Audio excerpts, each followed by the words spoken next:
Hello friends, good morning. ഇന്നത്തെ ചമ്മന്തിപ്പൂവിൻ്റെ കഥ കേൾക്കണ്ടേ? ചന്ദ്രയും ഭാമയും അതുപോലെ സുധിയും കൂടിയിട്ട് സ്വാമിയുടെ അടുത്തേക്ക് പോയേക്കാണ്. സച്ചി വെച്ചേക്കണം നാരങ്ങയ്ക്ക് എന്തെങ്കിലും പ്രതിവിധി കാണാൻ വേണ്ടിയിട്ട്. അങ്ങനെ സ്വാമി അവിടെ നിന്ന് പൂജിച്ച വേറൊരു നാരങ്ങ അവർക്ക് കൊടുത്തിട്ട് പറയാണ്, ഈ നാരങ്ങ കൊണ്ടുപോയിട്ട് നിങ്ങൾ പൂജാമുറിയിൽ വെക്കണം, മറ്റേ നാരങ്ങയുടെ അടുത്ത് തന്നെ ഇട്ട് വെക്കണം. അപ്പോൾ ഈ നാരങ്ങയുടെ ശക്തിയും കൊണ്ട് ആ നാരങ്ങയുടെ ശക്തി പോയിക്കോളും എന്ന് പറയാണ്. അപ്പോൾ സുധിക്ക് അവിടെ 100 സംശയമാണ്. സുധി ചോദിക്കുകയാണ്, ഇതുപോലെ വേറൊരു സ്വാമി പൂജിച്ച് കൊടുത്തതാവില്ലേ ആ നാരങ്ങ, അപ്പോൾ ആ നാരങ്ങയ്ക്കാണ് ഇതിനെക്കാട്ടിലും കൂടുതൽ ശക്തിയെങ്കിലും എന്ന് ചോദിക്കുകയാണ്. അപ്പോൾ സ്വാമിക്ക് ദേഷ്യം വരാനുണ്ട്. അപ്പോൾ സ്വാമി പറയും, ആ നാരങ്ങയുടെ ശക്തി ക്ഷയിച്ചിട്ടുണ്ടെങ്കിൽ ആ നാരങ്ങ ആദ്യം വാടും എന്നൊക്കെ പറയാണ്. അപ്പോൾ സുധി പറയാണ്, ഈ നാരങ്ങയാണ് ആദ്യം വാടുന്നെങ്കിൽ ഈ നാരങ്ങ ഒരിക്കലും വാടില്ല, എനിക്ക് ഉറപ്പുണ്ട്. അല്ല സ്വാമി, പറയാൻ പറ്റില്ലല്ലോ, ഈ നാരങ്ങയാണ് ആദ്യം വാടുന്നെങ്കിൽ മറ്റേ നാരങ്ങയ്ക്ക് ശക്തി കൂടുതലുള്ളതെങ്കിലോ എന്ന് പറയുമ്പോൾ സ്വാമി പറയണ, ഈ നാരങ്ങയാണ് ആദ്യം വാടുന്നെങ്കിൽ അപ്പോൾ ഞാൻ വേറൊരു പഴം പൂജിച്ച് തരാമെന്ന് പറയും. അപ്പോൾ സുധി പറയും, അല്ല അവനും ഒരു സ്വാമിയുടെ അടുത്ത് പോയിട്ട് പൂജിച്ചു കൊടുക്കുന്ന നാരങ്ങയാവില്ലേ അത്, അതിനാണ് കൂടുതൽ മന്ത്രശക്തി എന്നുണ്ടെങ്കിൽ ഈ നാരങ്ങ കൊണ്ടുവച്ചിട്ട് കാര്യമുണ്ടോ സ്വാമി ചോദിക്കുമ്പോൾ, നിങ്ങളെന്താ എന്നെ വിശ്വാസമില്ലാതെ ഓരോന്ന് പറയാനോ ചോദിക്കുമ്പോൾ ഭാമ പറയും, സ്വാമി അവൻ അറിവില്ലായ്മ കൊണ്ട് പറഞ്ഞതാണ്, ഞങ്ങൾക്ക് അറിയാലോ സ്വാമീനെ പറയും. അപ്പോൾ ചന്ദ്ര പറയും, സ്വാമി അതും ഇങ്ങോട്ട് തന്നോളൂ, ഞാൻ കൊണ്ടുപോയിക്കോളാം പറഞ്ഞിട്ട് ചന്ദ്രയുടെ കയ്യിൽ സ്വാമി ആ നാരങ്ങ ഏൽപ്പിക്കുകയാണ്. ആ നാരങ്ങ ഏൽപ്പിച്ചിട്ട് ചന്ദ്രയും സുധിയും കൂടിയിട്ട് ആ നാരങ്ങയും കൊണ്ട് തിരിച്ച് ചന്ദ്രോദയത്തിലേക്ക് വരികയാണ്. ചന്ദ്രോദയത്തിലേക്ക് വന്നിട്ട് ആരും ശ്രദ്ധിക്കണില്ല എന്ന് മനസ്സിലാക്കിയിട്ട് സുധിയും ചന്ദ്രയും കൂടി കോണിപ്പടി കയറി പൂജാ റൂമിൽ പോയി ഈ നാരങ്ങ വെക്കാൻ വേണ്ടി തുടങ്ങണം. അപ്പോൾ ചന്ദ്ര പറയേണ്ടത് സുധിയോട്, സുധി നീ ഇതവിടെ കൊണ്ടുവയ്ക്കുക പറയേണ്ടത്. അപ്പോൾ സുധി പറയേണ്ടത്, ഞാനല്ല അമ്മ കൊണ്ടുവയ്ക്കുക പറയണ്ടേ.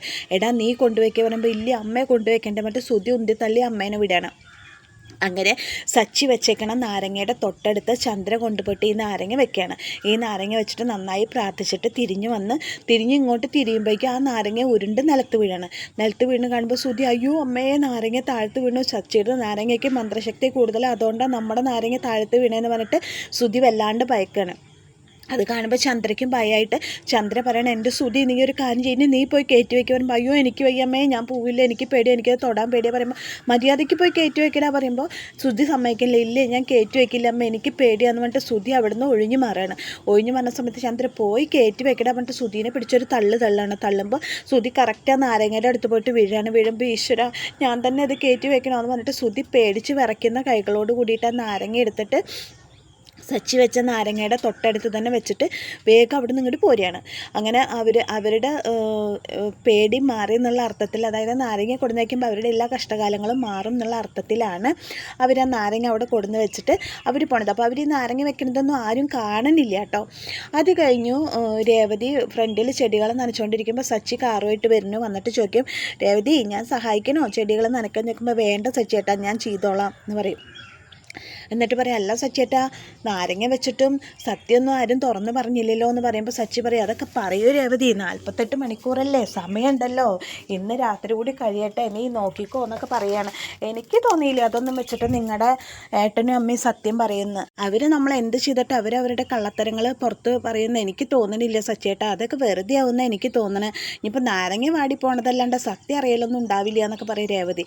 അപ്പോൾ സച്ചി പറയും, നീ ക്ഷമിക്കുക, അവർ നല്ലോണം പേടിച്ചിട്ടുണ്ട്, ഒരു മനുഷ്യനെ പേടിപ്പിക്കാൻ കൂടോത്രത്തിനെക്കാട്ടിലും വലിയൊരു മാർഗ്ഗം ഇല്ല രേവതി, നീ നോക്കിക്കോ, അവരുടെ വായിൽ നിന്ന് തന്നെ നമുക്ക് സത്യം അറിയാൻ പറ്റും എന്ന് പറയാണ് സച്ചി.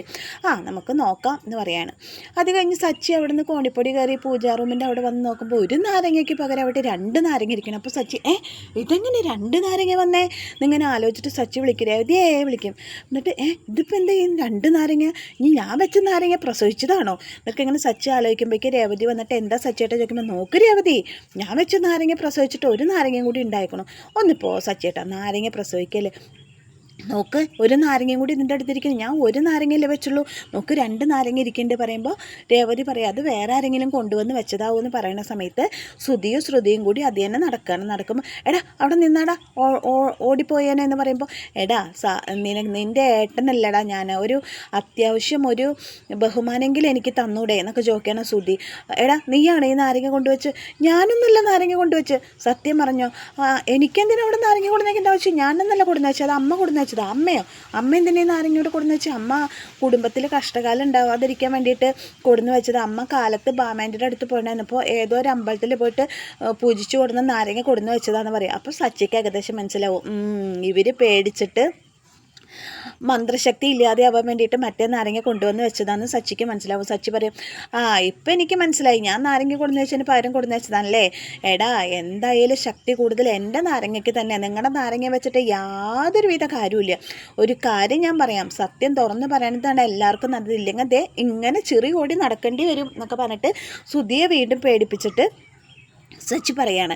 അപ്പോൾ ഇത് കേൾക്കുമ്പോൾ പിന്നെ ചിറി കൂടല്ലെന്ന് പോടാ എന്ന് പറഞ്ഞിട്ട് സുധി സച്ചിനെ പറഞ്ഞയക്കുക. അപ്പോൾ രേവതി പറയും, സച്ചിയേട്ട ഒന്ന് വന്നേ, വെറുതെ വഴക്കൂടാൻ നിൽക്കാതെ പറഞ്ഞിട്ട് രേവതി സച്ചിനെ കൂട്ടിയിട്ട് പോകുമ്പോൾ സുധി, ഈശ്വര ചിറി കൂടുമോ, ഈശ്വര ചിറി കൂടുമോ വെച്ചിട്ട് റൂമിലേക്ക് ഇങ്ങനെ നടക്കണം.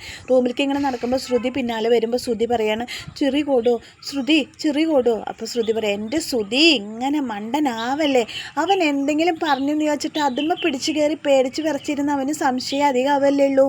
എന്താ ശ്രുതി ഇങ്ങനെ ഇതിലേക്കൊന്നും ഇങ്ങനെ മെനക്കെട്ടിട്ട് ഇരിക്കല്ലേ, അവൻ വെറുതെ നിങ്ങളെ പറ്റിക്കാൻ വേണ്ടിയിട്ടല്ലേ അത് ചെയ്യണത്, അങ്ങനെ ഒന്നും സംഭവിക്കില്ല എന്ന് പറഞ്ഞിട്ട് ശ്രുതിനെ സമാധാനിപ്പിക്കുകയാണ്. ശ്രുതിയുടെ ആശ്വാസവാക്കുകളൊന്നും ശ്രുതിനെ സമാധാനിപ്പിക്കണില്ല കേട്ടോ. അപ്പം അങ്ങനെ അത് കഴിഞ്ഞു. നാരങ്ങ രണ്ടെണ്ണം അവിടെ വന്നത് സച്ചിക്ക് മനസ്സിലാവുന്നുണ്ട്. ഇവർ കാലത്ത് ആരെയോ കാണാൻ പോയതൊക്കെ സച്ചിക്ക് അറിയാമല്ലോ. അപ്പോൾ സച്ചിക്ക് മനസ്സിലാവേണ്ടത് അവർ കൊടുന്ന് വെച്ചാന്ന് മനസ്സിലാവേണ്ടത്. എന്നിട്ട് അത് കഴിഞ്ഞ് ജനലിൻ്റെ കൂടെ രേവതി പണിയണ സമയത്ത് ജനലിൻ്റെ അപ്പുറത്തുനിന്ന് സച്ചി പറയാണ്, രേവതി നിനക്കത് കണ്ടോ, മനസ്സിലായില്ലേ നിനക്കത് അവർ കൊടുന്ന് വെച്ചതാണ് നാരങ്ങ. സച്ചിയേട്ടാ എനിക്ക് മനസ്സിലായി, നമ്മൾ ചെയ്ത പോലെ അവരും ഏതെങ്കിലും സ്വാമിയുടെ അടുത്ത് പോയിട്ട് പൂജിച്ചിട്ട് അതിന് മന്ത്രശക്തി ഇല്ലാണ്ടാവാൻ വേണ്ടിയിട്ട് കൊടുന്ന് വെച്ചതാവും.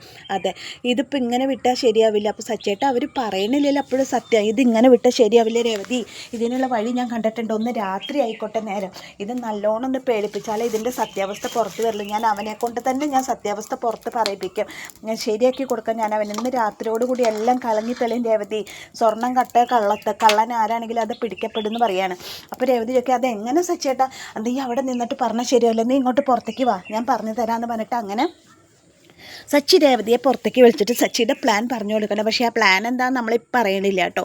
അങ്ങനെ രേവതി സച്ചിയും കൊണ്ട് ഡിസ്കസ് ചെയ്തു. അത് കഴിഞ്ഞിട്ട് രാത്രിയായി, ചന്ദ്രോദയത്തിൽ എല്ലാവരും കിടന്നപ്പോൾ ശ്രുതി ഇങ്ങനെ ആലോചിക്കുക, ദൈവമേ ചിറി കൂടുമോ എന്നിങ്ങനെ ആലോചിച്ചിട്ടാണ് ശ്രുതി ടെൻഷൻ അടിച്ചിട്ടിരിക്കുന്നത്. ഈ സമയത്ത് ശ്രുതിനെ നോക്കുമ്പോൾ ശ്രുതി നല്ല ഉറക്കം, കിടന്നുറങ്ങണ കണ്ടില്ലേ, യാതൊരുവിധ ടെൻഷനും ഇല്ലാണ്ടല്ലേ അവൾ കിടന്നുറങ്ങണ, ബാക്കിയുള്ളവൻ്റെ മനസ്സിലിരിപ്പും ബാക്കിയുള്ളവൻ്റെ മനസ്സിലെ വേവലാതി ഇവൾക്ക് അറിയണ്ടോ എന്നൊക്കെ അങ്ങനെ ശ്രുതിനെ നോക്കിയിട്ട് പറയുകയാണ് ശ്രുതി. എന്നിട്ട് ശ്രുതി ഇങ്ങനെ കിടക്കാണ്, ദൈവമേ ചിറി കൂടോ, ഉറങ്ങാനും പറ്റണില്ലല്ലോ, ഈശ്വര ഒന്ന് കിടന്ന് ഉറക്കം വരുന്നില്ലല്ലോ, എന്തൊക്കെയാവോ സംഭവിക്കുക എന്നൊക്കെ ഇങ്ങനെ ടെൻഷൻ അടിച്ചിട്ട് ഇരിക്കുകയാണ് ശ്രുതി. എന്നിട്ട് ശ്രുതി എഴുന്നേക്കണു, നടക്കണു, വീണ്ടും കിടക്കണു, വീണ്ടും എഴുന്നേക്കണു, വീണ്ടും നടക്കണു, പിന്നെ പോയിട്ട് കുറച്ച് വെള്ളം എടുത്ത് കുടിക്കണു.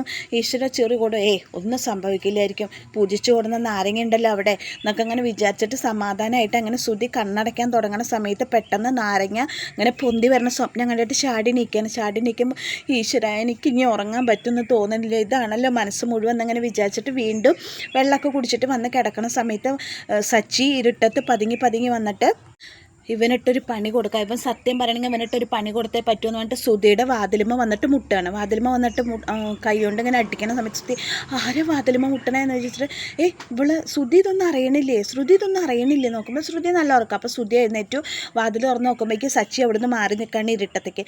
ശ്രുതി വാതിൽ തുറന്ന് നോക്കുമ്പോൾ പുറത്ത് ആരെയും കാണില്ല. എനിക്ക് തോന്നിയതാവും ആരപ്പോൾ വാതിലുമ്മ മുട്ടാൻ, ആരാ വാതിലുമ്മ മുട്ടിയേ, ആരാ ചോദിക്കുമ്പോൾ ഒരു ശബ്ദം ഒന്നും കേൾക്കണില്ല.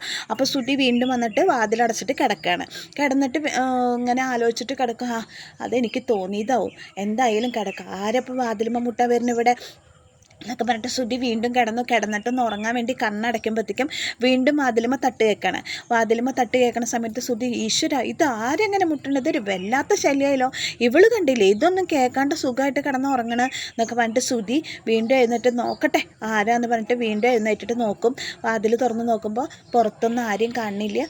അപ്പോൾ ശ്രുതി പറയും ആരും കാണാനില്ല. വീണ്ടും ചോദിക്കും ആരാന്ന് ചോദിക്കുമ്പോൾ ആരുമില്ല, ഒരനക്കൂല്ല, ഒന്നുമില്ല. അപ്പോൾ ശ്രുതി അങ്ങനെ എന്ത് ചെയ്യും, വീണ്ടും പോയി കിടക്കും. അപ്പോഴും സച്ചി ശ്രുതി വരുന്ന കാണുമ്പോൾ വേഗം വാതിലിൻ്റെ അവിടെ ഇരുട്ടത്തേക്ക് മാറി നിൽക്കണം. അപ്പോൾ ഈ സച്ചി ഇരുട്ടത്ത് മറഞ്ഞ് നിൽക്കുന്നത് ശ്രുതിക്ക് കാണില്ല. സച്ചി ചെയ്യണത് എന്താ, ശ്രുതിയുടെ കള്ളത്തിനെ പിടിക്കാൻ വേണ്ടിയിട്ടുള്ള ഗെയിമാണ് സച്ചി കളിച്ചുകൊണ്ടിരിക്കുന്നത്. അങ്ങനെ സച്ചിനെ കാണില്ല. അപ്പോൾ ശ്രുതി വീണ്ടും വാതിലടച്ചിട്ട് പറയും ഇല്ല വാതിലടക്കണില്ല, വാതിലടച്ചാലല്ലേ പ്രശ്നം വരുള്ളൂ, ഇനി വാതിൽ തുറന്ന് തന്നെ കിടക്കട്ടെ എന്ന് പറഞ്ഞിട്ട് ശ്രുതി വാതിലടയ്ക്കാതെ അവർ കിടക്കുന്ന റൂമിൻ്റെ വാതിലടയ്ക്കാതെ വാതിൽ തുറന്ന് തന്നെ ഇട്ടിട്ട് വന്ന് കിടക്കുകയാണ്. ഇനി കാണാലോ ആരെ വാതിലുമ്പോൾ മുട്ടണമെന്ന് പറഞ്ഞിട്ട് വാതിൽ തുറന്ന് തന്നെ ഇട്ടിട്ട് കിടക്കുകയാണ്. കിടക്കുമ്പോൾ സച്ചി ഇവൻ വാതിൽ തുറന്നിട്ടൂലേ. അപ്പോൾ സച്ചി മെല്ലെ വന്ന് നോക്കുമ്പോൾ വാതിൽ തുറന്നിട്ടാണ് ശ്രുതി കിടക്കണത്. അപ്പോൾ സച്ചി എന്ത് ചെയ്യും, ഈ സച്ചി പൂജിച്ച് വെച്ചിട്ടുണ്ട് പറഞ്ഞ നാരങ്ങ എടുത്തിട്ട് അതിൽ സൂചി കോർത്തിട്ട് നൂല് കോർക്കും, നല്ല നീളത്തിലൊരു നൂല് കോർത്തിട്ട് സച്ചി എന്ത് ചെയ്യും, ഈ നാരങ്ങ ശ്രുതി കിടക്കണ കട്ടിലിൻ്റെ അവിടെ ശ്രുതി പുതപ്പുകൊണ്ട് പുതച്ചിട്ടുണ്ട്. ആ പുതപ്പിൻ്റെ മുകളിലേക്ക് ഈ നാരങ്ങ മെല്ലെ ഇടും. മെല്ലെ ഇട്ടിട്ട് ഈ നൂലിൻ്റെ അറ്റം സച്ചി പുറത്ത് നിന്നിട്ട് കൈപ്പിടിക്കുകയാണ്. എന്നിട്ട് ഈ നാരങ്ങ ഇങ്ങനെ ഇട്ടിട്ട് ശ്രുതിയുടെ മേത്തേക്ക് ഒരൊറ്റ ഇടുമ്പോൾ അപ്പോൾ ഈ നാരങ്ങയുടെ ആ ഒരു കുഞ്ഞൊരു ശബ്ദം ഉണ്ടാവുമല്ലോ, അനക്കത്തിൽ ശ്രുതി പെട്ടെന്ന് എന്താ അത് വിചാരിച്ചിട്ട് ശ്രുതി വീണ്ടും കണ്ണ് തുറന്ന് നോക്കുമ്പോൾ ശ്രുതി പുതച്ചേക്കണ പുതപ്പിൻ്റെ മുകളിൽ നാരങ്ങ ഇങ്ങനെ കിടന്നിട്ട് ഉരുണ്ട് കളിക്കുന്നത് വേറെ ഒന്നല്ല, സച്ചി അവിടെ നിന്നിട്ട് നാരങ്ങയുടെ നൂലുകൊണ്ട് ഇങ്ങനെ വലിക്കണ കാരണം കൊണ്ടാണ് നാരങ്ങ ഉരുണ്ട് കളിക്കുന്നത്. പക്ഷേ ഈ പൊട്ടൻ ശ്രുതിക്ക് അത് അറിയണില്ലല്ലോ. അപ്പോൾ ശ്രുതി കണ്ണ് തുറന്ന് നോക്കുമ്പോൾ നാരങ്ങ ഇങ്ങനെ ശ്രുതിയുടെ മേത്ത് കിടന്ന് ഉരുണ്ട് കളിക്കുന്നതാണ് കാണുന്നത്. അപ്പോൾ ശ്രുതി എഴുന്നേക്ക് പറഞ്ഞ് ശ്രുതി വിളിക്കുന്നുണ്ട്. പക്ഷെ ശ്രുതിക്ക് ശബ്ദം പുറത്തേക്ക് വരുന്നില്ല. അപ്പോൾ ശ്രുതി ഈ നാരങ്ങ വന്നിട്ട് ശ്രുതിയുടെ മേത്ത് വീണ് കിടക്കുന്നത് കാണുമ്പോൾ ശ്രുതി ആകെ പകച്ചു പോവാണ്. ദൈവമേ, ആകെ പേടിച്ചു പോവാണ് അവൻ. ഈ നാരങ്ങയ്ക്ക് മന്ത്രശക്തി ഉള്ളതുകൊണ്ടാണ് ഇവൻ്റെ മേത്ത് വന്നേക്കുന്നത്, ഇവൻ കള്ളനായതുകൊണ്ടാണ് ഇവൻ്റെ മേത്ത് വന്നേക്കുന്നത് എന്ന് വെച്ചിട്ട് ശ്രുതിക്ക് പകച്ചു പോയിട്ട് ശ്രുതിക്ക് സംസാരമൊന്നും പുറത്തേക്ക് വരുന്നില്ല. ശ്രുതിനെ വിളിക്കുമ്പോൾ ശബ്ദമൊന്നും പുറത്തേക്ക് വരുന്നില്ല. അങ്ങനെ സച്ചിയുടെ കളി ആ ഒരു നൈറ്റിൽ എന്താവും എന്നുള്ള ഒരു സസ്പെൻസിലാണ് ഇന്നത്തെ ചെമ്പനീർപ്പൂവ് അവസാനിക്കുന്നത്. അപ്പോൾ എന്നത്തെയും പോലെ എൻ്റെ കഥ കേട്ട് ഇഷ്ടപ്പെട്ട കൂട്ടുകാർ എൻ്റെ ചാനലൊന്ന് ലൈക്ക് ചെയ്യുക, ഷെയർ ചെയ്യുക. ഇതുവരെ സപ്പോർട്ട് തന്ന എല്ലാവർക്കും ഒരുപാട് നന്ദിയുണ്ട്. അപ്പോൾ എല്ലാവർക്കും നന്ദി. താങ്ക്